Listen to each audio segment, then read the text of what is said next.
Hello, today I'm going to cover section 7.3, Rational Exponents and Radicals. The objectives of this section are to recognize and apply rational exponents, explain the use of the power root inverse property, simplify rational exponent expressions using exponent properties, perform arithmetic operations with radicals. Part 1, Roots and Radicals. The nth root of a real number, denoted n radical sign x, is the number that when you multiply it with itself n times, you get x. The symbol is called a radical or root. The number under the radical is called the radicand, and the value n is called the index. Some of the smallest index roots have specific names. For example, the index of 2, usually written just as radical x without the 2, is called the square root of x. Also, when the index is 3, it is called the cubed root of x. When we evaluate or simplify radicals, we will use the power root inverse property, which tells us the nth root of x to the n is x, and the nth root of x to the n power is also x for any real number x and natural number n. Later, we'll see some extra rules when n is even. Example 1, evaluate the following roots. A, the square root of 25. So in other words, what times itself twice equals 25? So that, of course, is 5, because 5 squared equals 25. B, the cubed root of 8. So in other words, what times itself 3 times equals 8? That answer is 2, because 2 cubed equals 8. Similar to simplifying fractions, prime factorization can help us to simplify roots when the numbers are large or unfamiliar. To use it here, we first prime factorize the radicand under the radical symbol. We then group same prime factors into groups of size n, where n is the index. The grouping step prepares us to use the prip directly, since the factor groups can turn into exponents which deliberately match the index.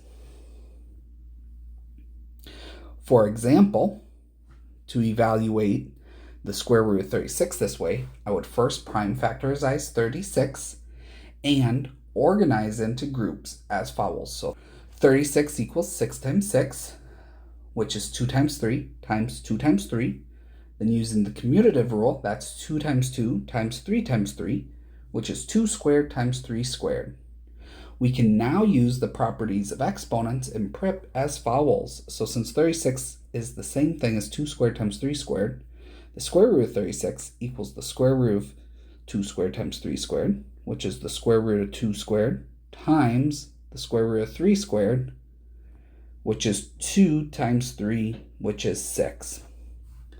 Now this one you may have known already, because 6 times 6 is 36, but this is a method used for large numbers you're unfamiliar with. So let's practice doing this with some other numbers. So for example, 64, square root of 64. So I'm going to prime factorize it. So 64 is 8 times 8, which is 2 times 4, and then 4 is 2 times 2.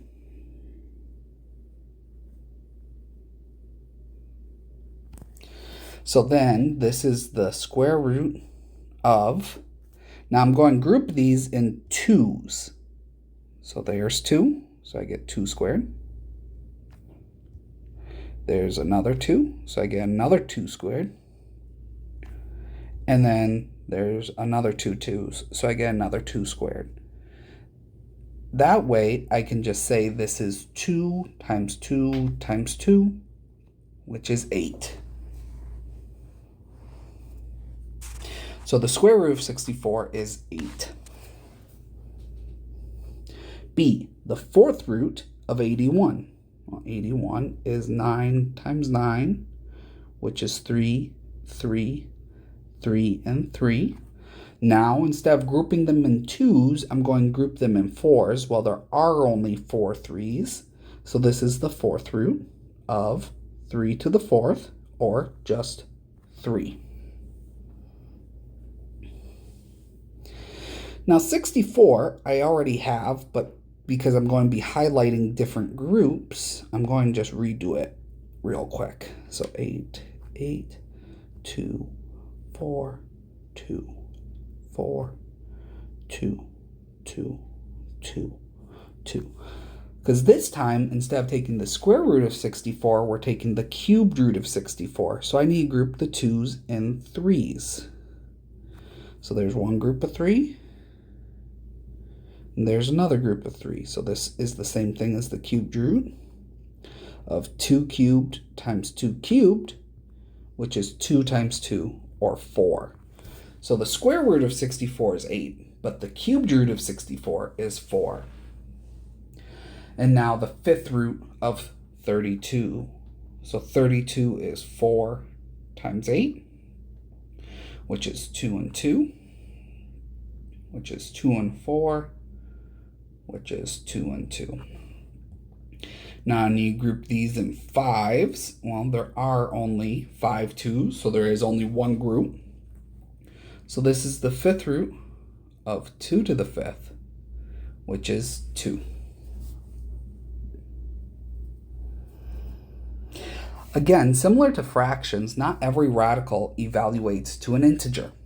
Nevertheless, we can still simplify such radicals by applying prip to as many groups as possible. For example, the square root of 8, which is the square root of 2 times 2 times 2, but there's 3 2's, and we only want groups of 2, we can split the 2 cubed up into 2 squared times 2 to the first. That way, the square root of 8 is the square root of 2 squared times the square root of 2.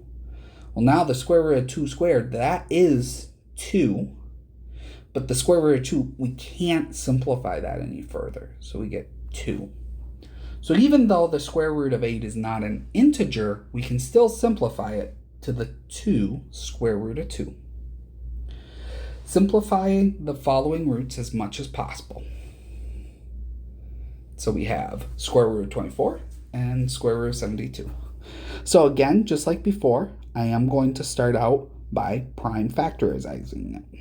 So 24 is 4 and 6.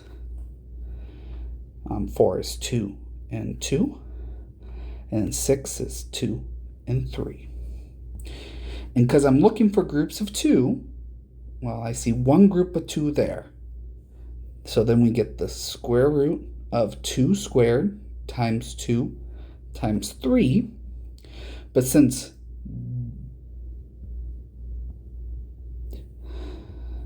this 2 and 3 are lone pairs, I can't take the square root of them.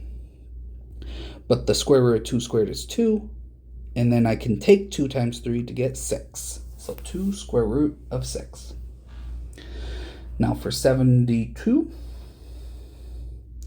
well, that's 8 times 9, which is 2 times 4, which is 2 times 2. And 9 is 3 times 3. So again, looking for groups of 2, we have one group of 2 of 2's and one group of 3 of 2 3's. So then this is the square root of 2 squared times 3 squared times 2, where the 2 is by itself again here. So then we get 2 times 3 times the square root of 2, which is 6 square root of 2.